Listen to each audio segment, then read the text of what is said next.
Shalom semuanya. Happy Sunday buat semuanya, saudaraku. Dan kita masuk bulan baru, tanggal baru, bulan baru ya. Minggu 1 Februari, cepat sekali waktu begitu berlalu ya. Dan bulan ini dalam rangka setahun The Year of Decision, tema sepanjang bulan Februari adalah, ini tema enggak enak ini, tapi ini harus diajarkan. The Valley of Testing. Lembah ujian. Saudara dikasih Tuhan, Alkitab ditulis dari bangsa yang memiliki 4 musim. Ya, kalau Indonesia hanya 2 musim. Musim hujan dan musim banjir. Nah, saudaraku, di negara 4 musim, mereka bilang musim yang paling tidak disukai itu musim dingin. Seperti hari-hari ini di Amerika. Saya kemarin lihat di berita, di daerah East Coast, New York dan sedikit sampai dari Boston turun ke bawah, itu ada 1.500 penerbangan dibatalkan karena ada badai salju. Ya, orang mau keluar rumah, mobilnya udah ketumpukan salju, harus dibersihkan dulu. Paling tidak mengenakan. Tahukah saudaraku, dalam kehidupan kita pun ada masa-masa di mana memang Tuhan izinkan kita mengalami musim dingin kehidupan. Bukan berarti karena Tuhan membenci kita. Bukan berarti Tuhan sedang menolak kita. Bukan berarti Tuhan lagi gak suka sama kita. Oh tidak. Our God is the God of the purpose. Tuhan kita Tuhan yang bertujuan. Dan dia membawa seseorang, saudara dan saya, ada dalam pengalaman-pengalaman yang seperti musim dingin.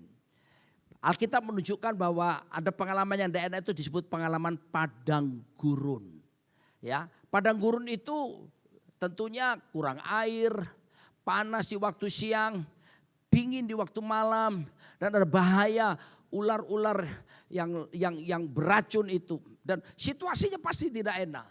Tapi harus saya beritahu pada saudara, memang Tuhan tidak pernah janji jalan selalu lurus tanpa ada tikungan tajam. Tuhan juga tidak pernah berjanji bahwa hanya ada hujan tanpa ada badai atau terang atau apapun. Yang ini yang luar biasa, namanya disebut Immanuel. Tuhan selalu menyertai kita di setiap musim kehidupan. Dan sepanjang bulan ini kita akan belajar dari 1 Petrus 4 ayat ke-12. Kita akan baca satu ayat ini sambil bersuara ya. 1, 2, 3. Saudara-saudara yang kekasih, janganlah kamu ya, jangan heran. Jangan heran kenapa? Akan nyala api siksaan yang datang kepadamu sebagai ujian. Seolah-olah ada sesuatu yang luar biasa terjadi atas kamu. Jadi ini prinsip, ingat baik-baik ya. Ketika tekanan datang, ujian datang, pergumulan datang, bahkan mungkin bisa aniaya, kesusahan sekalipun. Pertama ingat baik-baik, prinsip pertama ini, gak usah heran. It's normal thing. Sesuatu yang wajar saja buat orang percaya. Siapa di sini dulu sekolah tanpa ujian? Saya kenal beberapa pendeta. Ini memalukan. Nggak lama nggak ketemu, tahu-tahu sudah doktor dia. Saya tanya, kuliah di mana Dang? Ada no? Ya kita mau tahu Dang, di mana? Manado sudah ya. Ada ikono itu, ada tawaran dari luar negeri. Cuma bayar 10 juta. Cuma kuliah 3 bulan. Kau dapat doktor. Oh saudaraku ya. Aduh saudaraku. Tanpa lewat proses dari sarjana teologi, master. Kamu masternya, Petamburan. Ada temennya. Makanya muncul orang-orang yang melewati proses tadi, STH-nya jadi sarjana tinggi hati. MTH-nya jadi makin tinggi hati. DTH-nya jadi deile tinggi hati. Saudara, hidup itu lewati proses, bahkan proses panjang. John Maxwell dalam bukunya Equip, saya nggak bisa lupa. Dan saya harus ulang-ulang beritahu kepada saudara. Dia membagi kalau orang mengalami proses kehidupan, ada beberapa tipe orang. Saya percaya saudara adalah tipe yang terakhir nanti yang saya sebut. Pertama namanya the cop out. Cop out itu orang yang suka menghindar kalau ada persoalan. Ada proses, wah dia langsung menghindar. Pergi ke gereja misalnya ya. Tahu-tahu misalnya ini, aduh ada masalah dengan orang itu. Aduh saya punya utang sama orang itu. Pulang, ganti ke gereja lain. Kan pilihan Jakarta banyak gereja. Jadi tipe menghindar, tidak pernah berani dan menyelesaikan masalahnya. Itu cop out namanya. Yang kedua namanya hold out. Hold out itu tipe yang bisa bertahan dalam kesusahan, bertahan dalam kelemahan, tapi akhirnya endingnya menyerah. Menyerah. Beda sama ini, kunci. Beda sama ini. I surrender all. Ini lagu I surrender all ini dibilang menyerah itu bukan berarti dia tidak ngerti jalan berikutnya ya. Menyerah itu artinya kedaulatanmu terjadilah. Not my will but your will be done. Kayak gitu ya. Tapi ada orang saudaraku, ya dia bisa bertahan tapi lama dia bilang kita menandu lagi. Kita kuat masih manusia. Kita kuat masih ada daging. So itu mana tahan terus begini. Tidak, lepaskan. Mudah menyerah akhirnya. Yang ketiga, cup out, hold out. Yang ketiga ini, yang disebut dengan burn out. Burn out, ya. Jadinya apa saudaraku burn out? Tawar. Udah kebaktian, pelayanan seperti ini ya. Jadi kewajiban. Loh kenapa? Tidak ada ekspresi wajahnya. Kenapa? Sudah tahu gitu kok tetap ke gereja. Ya daripada bilang komunis. Dan akhirnya no expression. Tawar hati saudaraku ya. Ini namanya burn out. Tidak ada gairah lagi mengikut Tuhan. Ya ke gerejanya itu biasanya ditandai dengan langkah kaki yang bukan. Kebaktian yuk gitu. Enggak. Tapi gini. Ning nong ning gong, ning nong ning gong, ning nong ning gong. Biasanya suka terlambat kebaktian. Tapi bukan saudara ya. Saya cerita ini yang di Kutub Utara bagian pedalaman yang diam dalam gua-gua tepi jurang 500 meter perempatan jalan gang buntu. Setelah itu ada lagi. Tapi saya langsung aja to the point ya. Yang berikutnya ini seharusnya jadi saudara dan saya. Di setiap pergumulan, di setiap keadaan seharusnya tipe yang berikutnya adalah all out. Amin. Tapi ada sebelumnya namanya. Saya sebutkan aja untuk saya jelaskan. Drop out. Gak gereja-gerejaan. Wong Surabaya ngomongnya. Gak gereja-gerejaan ya gak patean aku.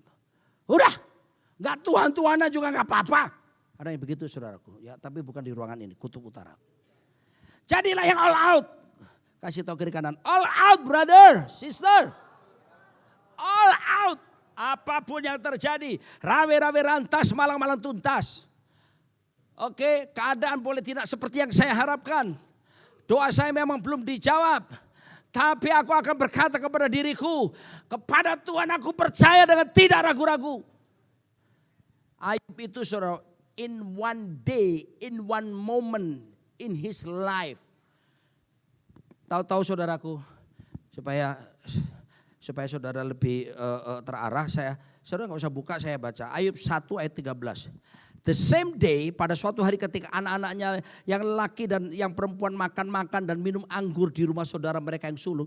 Datanglah seorang pesuruh kepada Ayub dan berkata, sedang lembu sapi membajak dan keledai-keledai betina makan rumput di sebelahnya. Datanglah orang-orang Sheba menyerang dan merampasnya serta memukul penjaganya dengan mata pedang. Hanya aku sendiri yang luput sehingga dapat beritahukan hal itu kepada Tuhan. Dan berita pertama berita buruk. Lembu-lembunya habis. Pap! Ini bicara harta saudaraku ya. Pabriknya terbakar. Brap! Katakanlah kalau sekarang. Lalu kemudian saudaraku. Orang itu baru selesai ngomong. Sementara orang itu berbicara, datanglah orang lain yang berkata, orang-orang Kasdim membentuk 3 pasukan lalu menyerbu unta-unta dan merampas serta memukul penjaganya dengan mata pedang. Hanya aku sendiri yang luput jika aku dapat memberitahukan hal itu kepadamu. Belum selesai orang tadi cerita pabrikmu terbakar, habis semua. Sekarang ontamu habis diambil orang. Ini istilahnya bertubi-tubi tragedi. Saudaraku, siapa yang pernah mengalami bertubi-tubi? Tidak usah angkat tangan. Pasti udah enak. Tidak ada ceritanya sudah kena tragedi langsung saudaraku lompat-lompat. Tidak bisa. Belum selesai orang itu ngomong. Sementara orang itu berbicara, datanglah orang lain dan berkata, anak-anak tuan yang lelaki dan yang perempuan sedang makan dan minum anggur di rumah saudara mereka. Maka tiba-tiba angin ribut bertiup dan dari seberang padang gurun rumah itu dilandai pada 4 penjuru dan roboh menimpa orang-orang muda itu. Sehingga mereka mati. 10 anaknya mati langsung. Coba saudara bayangkan 1 menit aja. Anda di situasi itu. Tahu-tahu dapat kabar, pabrikmu terbakar, shot. Lalu dapat kabar, shot. Rumahmu yang, villa-villamu yang di semua brek dirampok habis, bahkan dijarah habis. Set langsung, anak-anakmu mati semuanya. Kira-kira gimana saudara? Kita belajar Ayub. Alkitab berkata, ini respon. Respon begitu penting. Maka berdiri Ayub lalu mengoyak jubahnya dan mencukur kepalanya, kemudian sujudlah dan menyembah. Katanya, dengan telanjang aku keluar dari kandungan ibuku. Dengan telanjang aku akan kembali ke dalamnya. Tuhan yang memberi, Tuhan yang mengambil. Terpujilah nama Tuhan. Ayat 22 bagus sekali. Dalam kesemuanya itu Ayub tidak berbuat dosa dan tidak menuduh Allah berbuat yang kurang patut. Ini all out. Habis semuanya. Ekonomi habis, keluarga habis. Saya belum selesai cerita ini. Saudara baca kitab Ayub. Sesudah ini dia kena penyakit kan? Kanker kulit. Saya mencoba menyelami kenapa istrinya jadi ngomel. Kutuki saja Allahmu itu. Bayangin seorang mama kehilangan dalam satu waktu 10 anak. Kehilangan 1 anak aja kita bisa pukul-pukul dada. Apalagi 10 sekaligus. Saudaraku, pantas dia berkata pada suaminya. Dalam keadaan terpuruk gini. Kamu masih percaya sama Tuhanmu. Kutuki dia. Tapi Ayub saudaraku. Begini. Coba saudara renungkan ya. Kira-kira 10 anak Ayub tadi masuk neraka atau masuk surga? Pernah diajarkan di sekolah teologi ini. According to me, in my opinion and my understanding, mereka masuk surga. Ya. Kalau saudara tanya nanti kita kingdom training, habis ini ada tanya jawab nanti jam 1:30 kita ada kelas Alkitab, pelajaran Alkitab. Mereka pasti gini ya, Tuhan, saya bayangkan, coba bayangin ya, 10 anak tadi, Tuhan kok kami mati sih?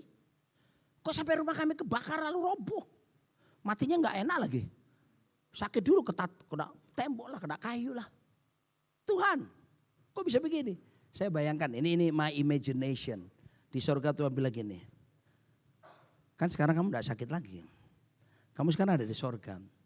Tapi lewat peristiwa yang kalian alami, akan ada berjuta-juta, miliaran manusia akan memetik pelajaran dari apa yang terjadi pada kehidupan kalian. Kematianmu tidak sia-sia. There is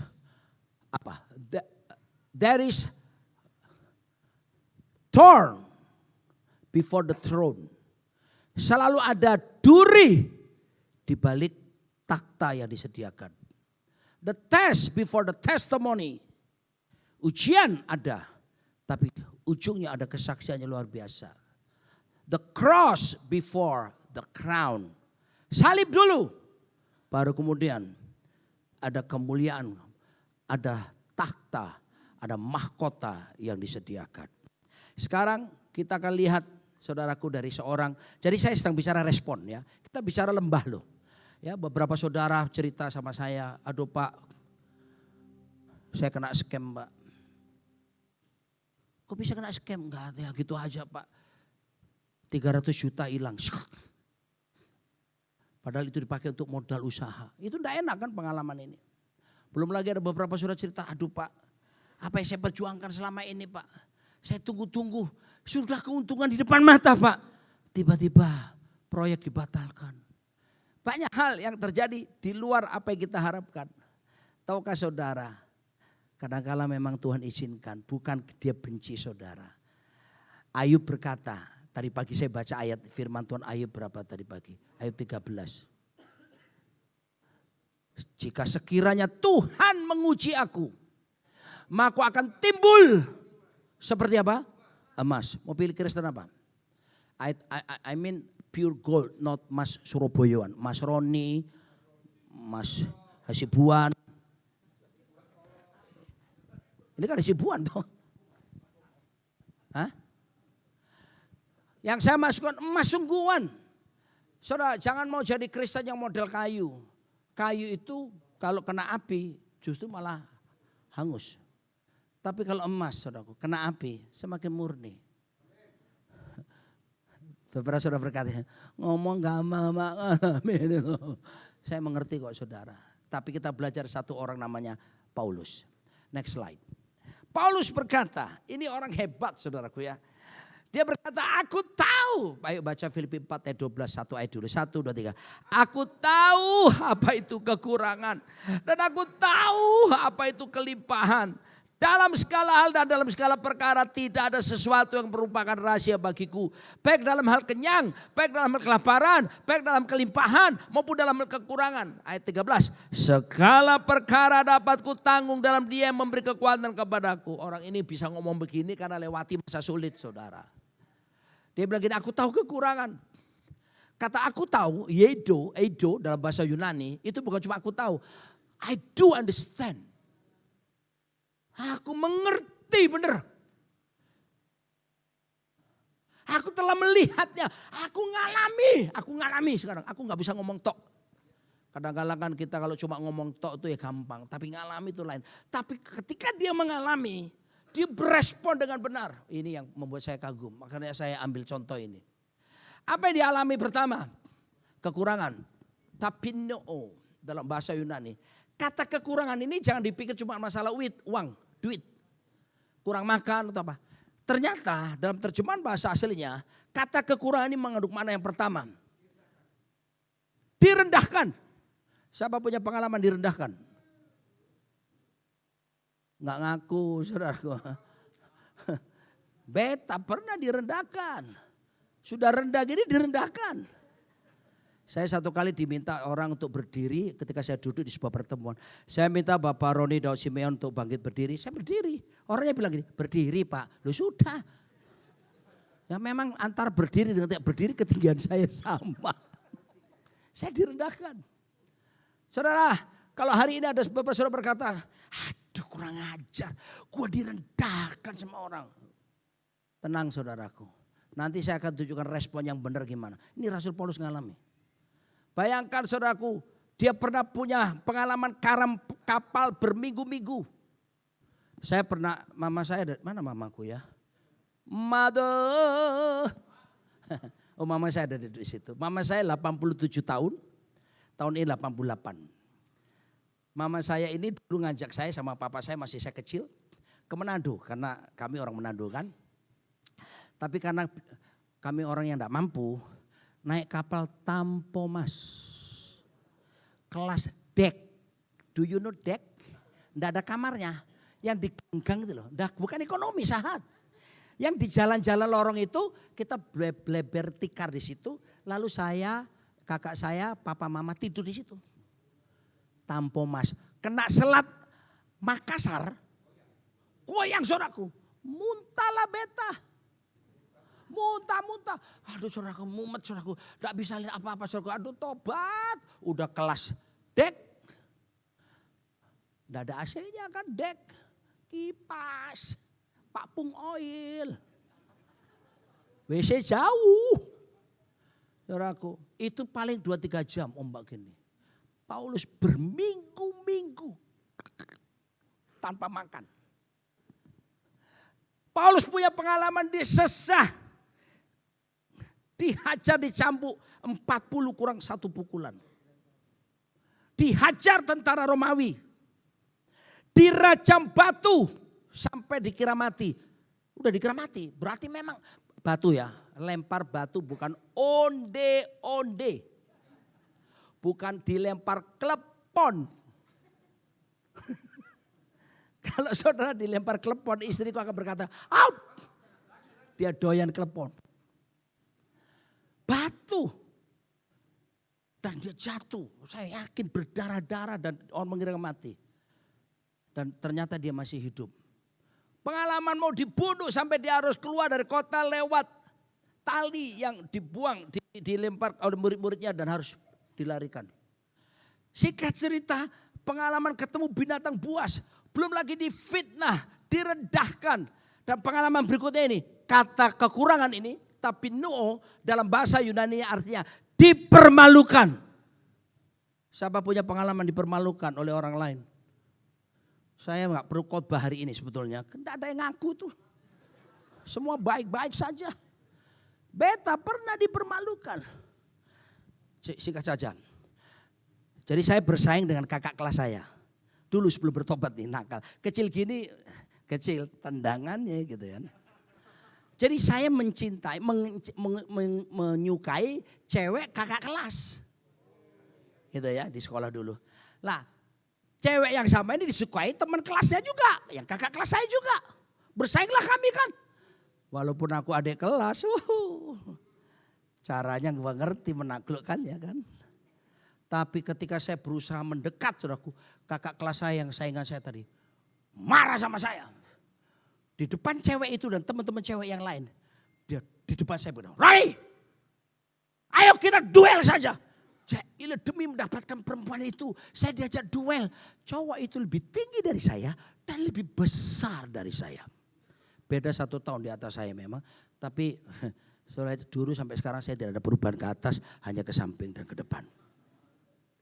Saya nggak berani lawan dia berkelahi. Betul, dia nantang duel di depan perempuan itu malunya beta. Saya coba bilang enggak kok. Enggak, cuma muter-muter.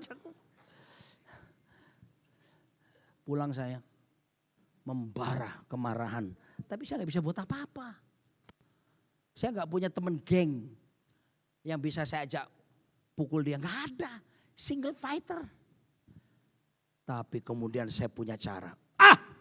I got a new idea. What is that? Teman saya nawari, Roni kita ikut sama-sama. Apa? Zaman saya dulu sekolah, ada perguruan silat campur karate itu yang lagi ngetop waktu namanya PD. Tahu PD? Perisai diri. Otot kawat balung mesti keringet wedang jahe. Saya latihan tiap hari. Saya latihan cara memukul, cara menendang. Dan saya bayangkan wajah cowok itu. Begitu gemasnya saya. Ini kisah nyata saudara ya. Bukan saya bikin cerita-cerita, ini kisah nyata. Saya latihan sampai malam-malam saya latihan. Berkeringat saya latihan. Mama saya ada di sini. Mama saya tahu saya ikut perisai diri, tapi mama saya nggak tahu motivasinya apa. Sekarang baru terkuak. Dan apa yang terjadi saudaraku? Begitu saya sudah mulai lumayan lah. Timbul keberanian kan. Saya mau berpikir, gue yang sekarang nantang dia. Begitu mau melakukan semua yang saya inginkan, cowok itu dengar bahwa saya ikut perisai diri. Bersama dengan beberapa teman saya yang badannya gede-gede juga. Berubah langsung sikapnya. Langsung ketemu saya, Ron, kamu gimana? Lain Ron, saya malah gini, udah pendek gini lagi. Singkat cerita saudara, saya bisa gandeng cewek itu dan foto bersama bergandengan. Tapi gak jadi sebab saya menikah dengan dia.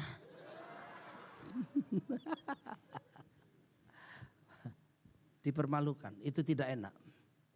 Apalagi, ini dia, kekurangan itu dalam bahasa Yunaninya ternyata tekanan jiwa yang berat. Jadi persoalannya bukan cuma di fisiknya sekarang sampai ke jiwa. Masuk ke pikiran, ke perasaan. Orang bilang sekarang sakitnya tuh di sini. Gak enak situasi ini.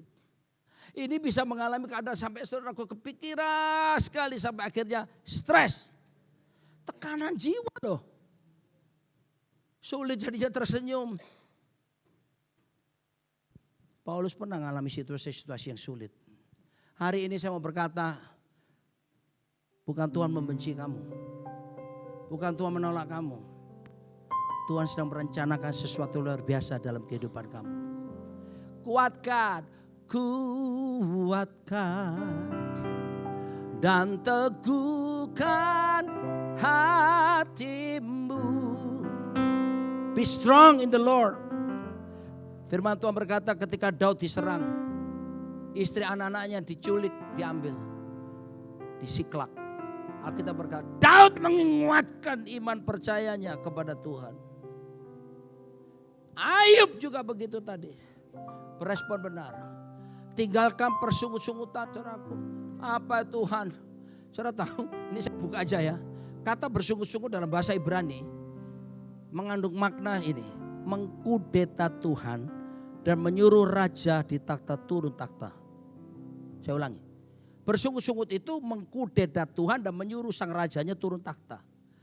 Makanya Tuhan marah sama orang Israel keluar dari Mesir. Ketika mereka bersungut-sungut dibunuh 3.000 orang. Tepatnya saya lupa, tapi ribuan orang. Buang persungut-sungutan. Ganti dengan pujian. D. Thank you Jesus. Jesus. Walaupun pakai air mata. Jesus. Thank you Jesus. It's only by your grace that I could live today. Forever I will praise your name. Apapun yang terjadi Tuhan, terjadilah. Dan aku mau tetap menaruh percaya, rencanamu tidak pernah gagal dalam hidupku. Kekurangan. Tapi ada juga saudaraku ngalami apa? Kelimpahan. Udahlah kalau kelimpahan saya baca aja ya. Perishio, kata Yunaninya, keuntungan dalam jumlah besar. Wah, kulakan 1 juta, laku 50 juta. Senang. Modal cuman 1 miliar. Dalam waktu 1 tahun jadi 10 miliar. Nah, ini Rasul Paulus bisnismen ya, dia pengusaha kemah. Teman bisnisnya Aquila Priscilla dan properti. Ya, ada masa-masa dia keuntungan yang jumlah besar, punya keunggulan yang luar biasa, melimpah secara kuantitas dan kualitas. Melimpahnya bukan cuma kuantitas jumlah, tapi quality also. Keren ya, lengkap. Jadi jumlah oke, mutu juga oke. Jadi saudara, next. Saya cuma ingatkan bahwa musim dingin tidak selalu ada di sana. Anda tidak selamanya di musim dingin. Sudah musim dingin selalu ada musim semi. Kapan, berapa lama? I don't know. Itu urusan Tuhan dengan Anda. Tapi ingatlah kalau ada di sini punya musim dingin kehidupan. Lihat di depan saudara. Bahasa Ibraninya untup-untup. Orang Surabaya ngerti. Untup-untup. Kayak kepala udah mulai keluar bayi itu. Tak. Ada musim semi sedang menunggu. Alkitab mendeskripsikannya ada berapa musim tuh. Next. Pengkhotbah pasal yang ketiga. Next. Untuk segala sesuatu ada masanya. Untuk apapun di bawah langit ada waktunya. Ada waktu untuk lahir, ada waktu untuk meninggal. Saudara boleh nyanyi, ku ingin hidup 1000 tahun lagi. Tetap mau mati. Oke? Semua kita akan mati. Kok rasanya saudara tidak terima saya ngomong gini. Gini aja, kasih tahu sebelahmu, tunggu giliranmu. Kok pendeta ini menakutkan, semua orang akan mati. Ya, oke.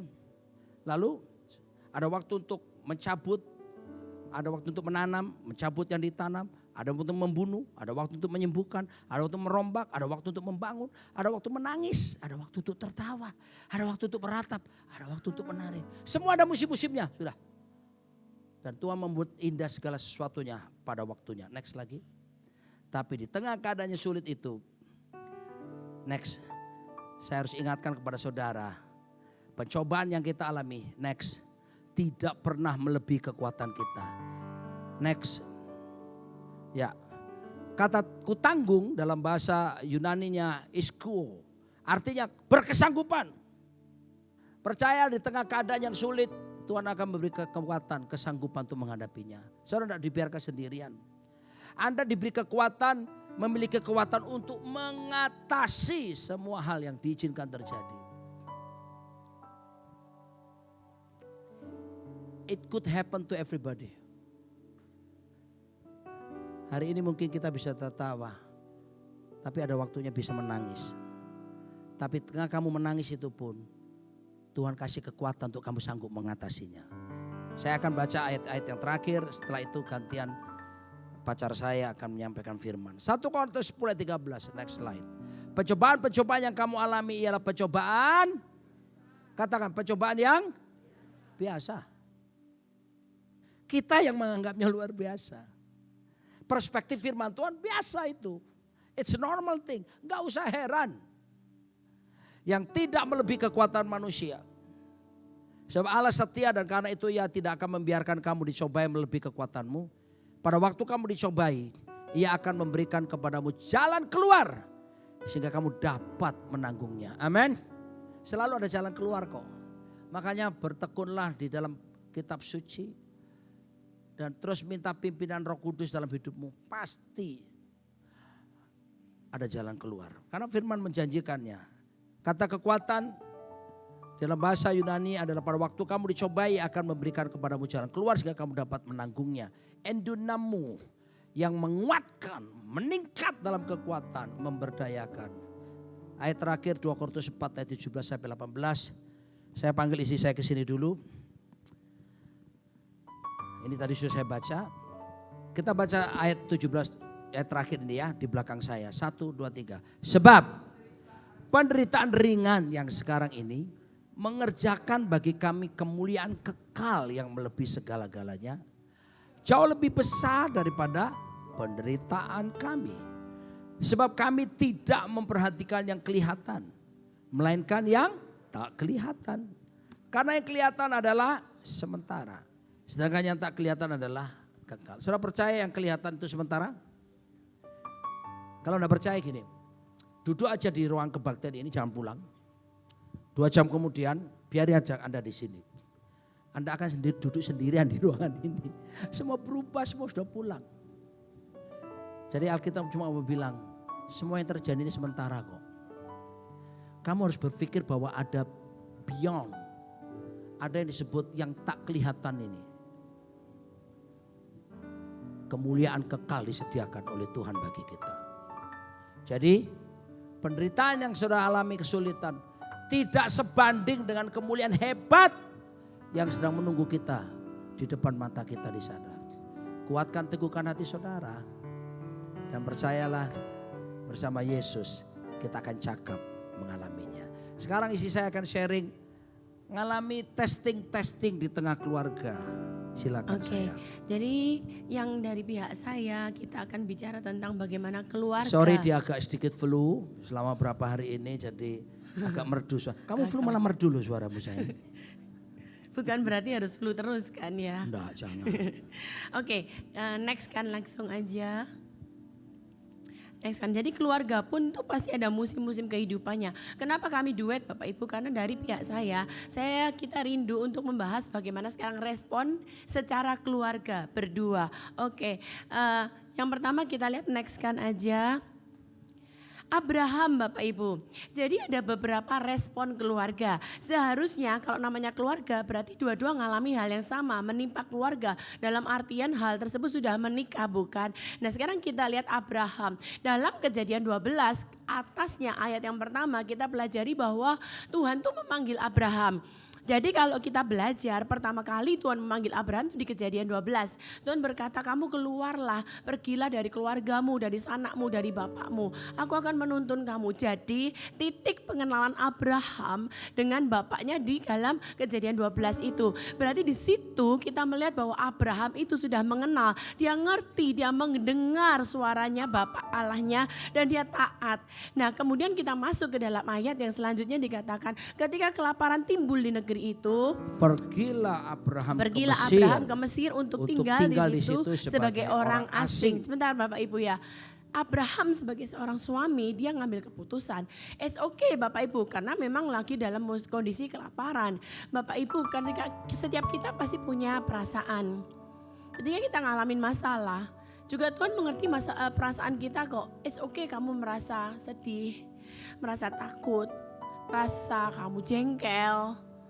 Memang kita mendengar Ponghi mengajarkan tentang zero anger ya. Tapi kita belajar respon kita untuk anger itu benar-benar zero. Tapi kita belajar perasaan itu it's okay kok. Nah dalam hal ini it's okay buat Abraham juga. Dia ngambil keputusan sebagai seorang suami untuk mengungsi ke negeri Mesir.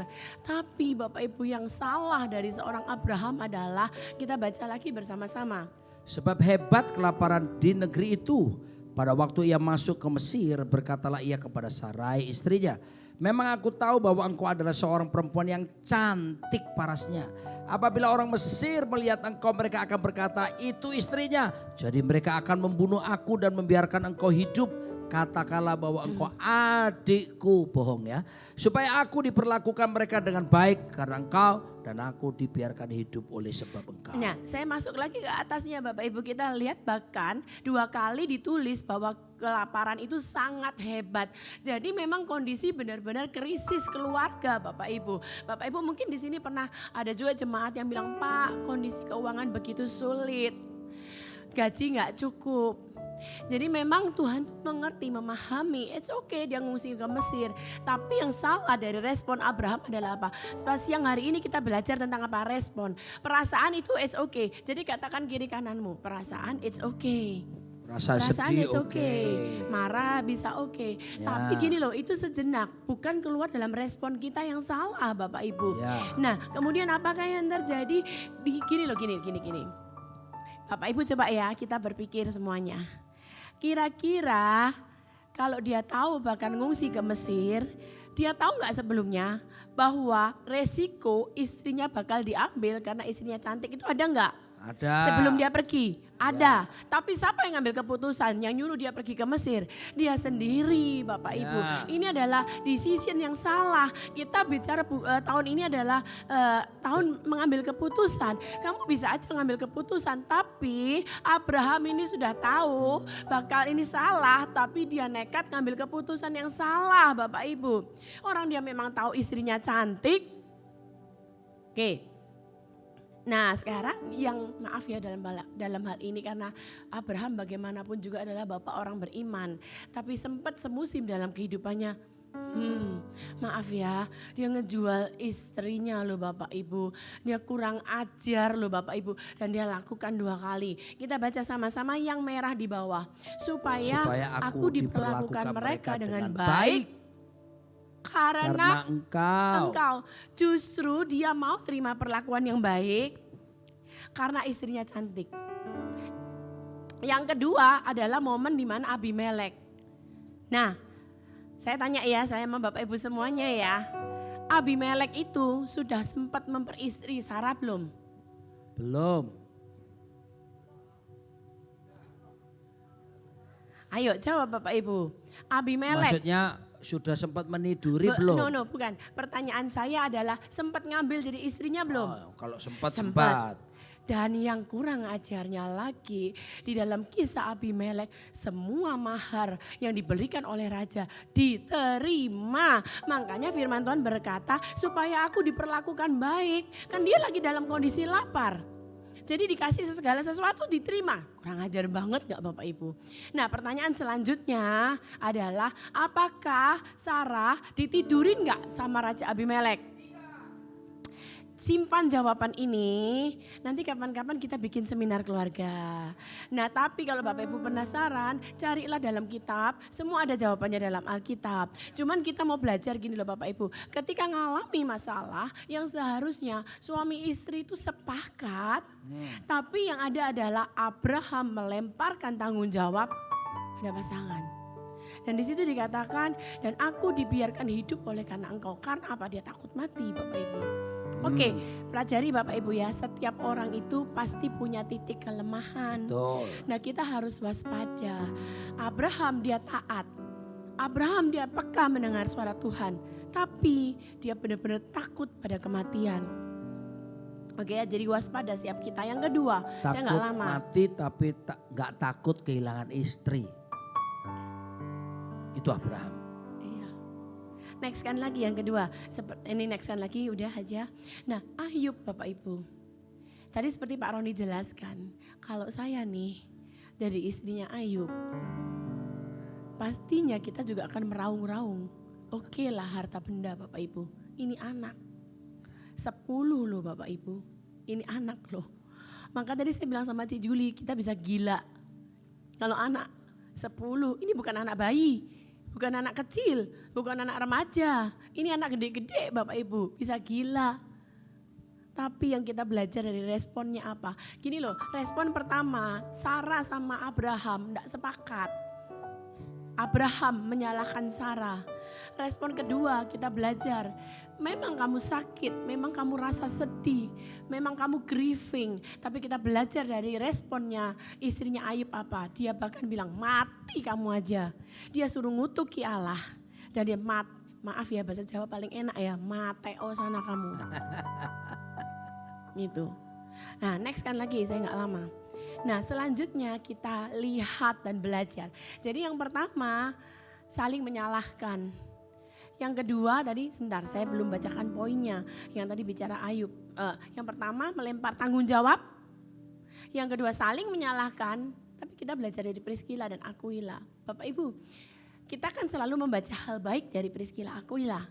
Tapi kalau kita membaca awal kisah Priskila dan Aquila. Mereka juga sempat ngalami hal yang gak enak loh. Apa sih Bapak Ibu itu? Krisis juga. Krisis loh. Kita baca ya, saya bantu baca. Kemudian Paulus meninggalkan Athena, lalu pergi ke Korintus. Di Korintus ia berjumpa dengan seorang seorang Yahudi bernama Aquila yang berasal dari Pontus. Ia baru datang dari Italia dengan Priskila istrinya karena Kaisar Claudius telah memerintahkan supaya semua orang Yahudi meninggalkan Roma.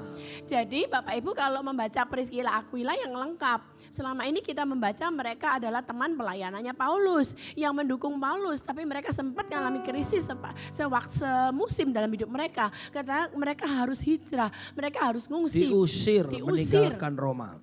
Orang diusir tuh gak enak loh Bapak Ibu. Semua perkakasnya dan ini pindah negara. Memang Korintus ini juga adalah negara kolonisasinya Romawi. Tapi bagaimanapun orang diusir dari negara itu gak enak. Sesuatu yang baru lagi. Tapi kita belajar sekarang apa yang dilakukan terhadap responnya Priskila dan Aquila. Yang bawah kita lihat 1, 2, 3. Salam kepadamu dari jemaat-jemaat di Asia Kecil. Aquila, Priskila dan jemaat di rumah mereka menyampaikan berlimpah-limpah salam kepadamu. Kita belajar dari Abraham. Menyalahkan, melempar tanggung jawab. Belajar dari istri Ayub menyalahkan. Tapi Priskila dan Aquila apa? Dalam kondisi tidak enak. Mereka bersama-sama, mereka bersepakat Bapak Ibu. Dan di situ dikatakan jemaat di rumah mereka, di tempat yang baru, di tempat asing, di tempat pengungsian, justru mereka sepakat menampung jemaat. Hidup jadi berkat. Next kan lagi, pasti tahu kan tulisan kata this too shall pass. Yuk kita baca, ini menarik banget sih. When things are bad, remember. Sebentar, siapa yang sekarang lagi ada di musim bad? Mungkin kita bicara keuangan, kesehatan. Tadi saya ke kamar mandi ketemu seorang ibu. Saya tanya, gimana hasil kesehatanmu? Oh ada benjolan di sini. Gitu. Nanti minggu ketiga saya akan sharing di sini. Saya akan bicara tentang kita juga baru kehilangan rekan yang kita kasihin. Nanti ya di minggu ketiga ya. Jadi ada arbet terjadi. It won't always be this way. Ingat loh ya Bapak Ibu. Siapapun juga siang hari ini yang berkata akulah yang di tempat bed itu. Ini yang bagus kita baca. Take one day at a time. Ini kan firman Tuhan. Kesusahan sehari cukup sehari. Semua kita pernah ngalamin ya. Jos kamu pernah ngalamin. Tapi hari sepas hari bisa dilewatin. Besok melek mata, kita jalanin. Akhirnya kita tutup mata, kita ngelewati hari itu. Hari besok kita buka mata, memang gak enak. Tapi kita jalanin, kita bisa ngelewatinya. 7 tahun ya Jos ya. Nah take one day at a time Bapak Ibu. This too shall pass. When things are good juga remember. Ketika kamu lagi happy, ketika kamu lagi dipromosi, ketika kamu lagi naik gaji, ketika kamu lagi semuanya. It would always be this way loh. Yes. Enjoy every great moment. Gitu ya. Yang paling akhir adalah Yusuf dan Maria pun juga ngalami hal yang gak enak. Ini paling akhir, contoh paling akhir. Next kan aja. Nah, saya tertarik yang saya merahin. Karena semua gak enak dalam hidup kita, itu God still in control. Dan lihat, itu semua ada masanya. Yes. Gini ya Bapak Ibu ya. Setiap orang punya masa. Tapi setiap masa juga ada orangnya. Ya. Setiap kita ada masanya, ada musimnya. Tapi setiap masa juga ada orangnya. Yuk Bapak Ibu kita lihat ya. Bang baca dulu deh. Bangunlah, ambillah anak itu serta ibunya. Larilah ke Mesir dan tinggallah di sana sampai aku berfirman kepadamu. Karena Herodes akan mencari anak itu untuk membunuh dia. Bapak Ibu kalau orang lagi dikejar-kejar mau dibunuh. Emang kamu bisa solek dulu, siapin macam-macam dulu, siapin panci lah, siapin itu. Kagak, kamu lari terbirit-birit Bapak Ibu. Terus maka Yusuf pun bangunlah, diambillah anak itu serta ibunya malam itu juga. Cepat-cepat mereka pergi. Lalu menyingkir ke Mesir dan tinggal di sana hingga Herodes mati. Ada batas waktunya. Yes. Kalau kamu susah, kamu berkata, Bu, hari ini akulah yang bad itu. Firman Tuhan berkata, hingga Herodes mati. Artinya ada musimnya, ada batasnya. Maka firman Tuhan berkata, saya ingat waktu Pak Roni COVID ya, ada pengkhotbah bilang, ada waktu mengumpulkan, ada waktu untuk membiarkan kamu rugi. Pada waktu itu Pak Roni bilang, Noni antibiotik aku disuruh tanda tangan sama dokter. Satu antibiotik itu sekitar 800.000, sehari harus 4. Saya bilang, tanda tangan aja sayang. Yang kayak gini gak penting duit, yang penting sekarang nyawa kamu. Maka firman Tuhan di dalam pengkhotbah bilang, ada waktu kamu ngumpulin, ada waktu kamu kerja, ada waktu kamu nabung. Tapi ada waktunya pula kamu membiarkan dirimu rugi. It's okay Bapak Ibu, firman Tuhan berkata di sini, hingga Herodes mati. Ada waktunya Bapak Ibu. Maka dikatakan God still in control dan semua dalam agenda Tuhan. Amin. Tuhan gak kebobolan. Dan paling akhir, ini loh Bapak Ibu, saya kasih contoh-contoh suami istri kan. Nah sekarang ayo suami istri yang berkeluarga, kalau lagi musim gak enak, jangan seperti Abraham dia lempar tanggung jawab. Jangan seperti istrinya Ayub, mate oh kamu. Bikin susah aja kamu hidup, katanya gitu ya. Tapi gini, yuk kita baca sama-sama Markus 18 ayat 19. Dan lagi aku berkata kepadamu, jika dua orang daripadamu di dunia ini sepakat meminta apapun juga, permintaan mereka itu akan dikabulkan oleh Bapakku yang di sorga. Rupanya kata sepakat itu bukan berarti harus seragam. Ya. Seperti tadi Abraham sama Sarah sama-sama takut. Seperti Ayub sama istrinya sama-sama merasa pahit. Gak harus seragam kok, kamu lagi bisa marah sama Tuhan. Yang satu lagi kuat, yang satu lagi gak kuat, it's okay. Tapi kata sepakat itu rupanya, nih Symphonio. Pak, saya To be nyanyiin in ya. harmony. Saya nyanyiin, kasih contoh kepada Reinhard. Sepakat itu artinya to be in harmony. Agree, match, artinya menggambarkan lebih dari sekedar persetujuan. Suami istri kamu lagi ngalamin masalah, nggak bisa duduk oke, ya oke ya, kita pergi jalan-jalan ya, makan apa, kuliner, kagak. Tapi di sini dikatakan lebih dari sekedar persetujuan bersama, kata itu membangkitkan perpaduan suara yang berbeda. Menjadi Aku satu lagi sedih. alunan. Aduh Tuhan kok kayak gini ya. Dia juga lagi marah misalnya gitu. Tapi ayo sekarang kita sepakat. Itu artinya apa? In harmony. Kita sama-sama bersepakat. Ayo kita berdoa. Dan firman Tuhan sebelumnya saya baca. Semua doa itu akan dikabulkan oleh Bapakku di sorga. bersamamu. Maksudnya kalau dodo aja. Bapa. Siap-siap itu ya. Rupanya bukan ini maksudnya. Jadi maksudnya begini, kalau cuma satu nada, lagu ini. Bersamamu, yang bener kan gini kan. Terus saya nyanyi gini. Bersamamu Bapa, ku lewati semua perkenananmu yang teguhkan hatiku. Gile lu. Ada simfoninya enggak itu? Engkau yang bertindak memberi pertolongan. Ada simfoninya enggak? Enggak. Tapi kalau kita bersama-sama sepakat, ada irama yang berbeda. Tapi dalam satu nada, dia bisa berkata sama-sama. Bersamamu Bapa, mari kita bangkit berdiri. Suami istri boleh bergandengan tangan.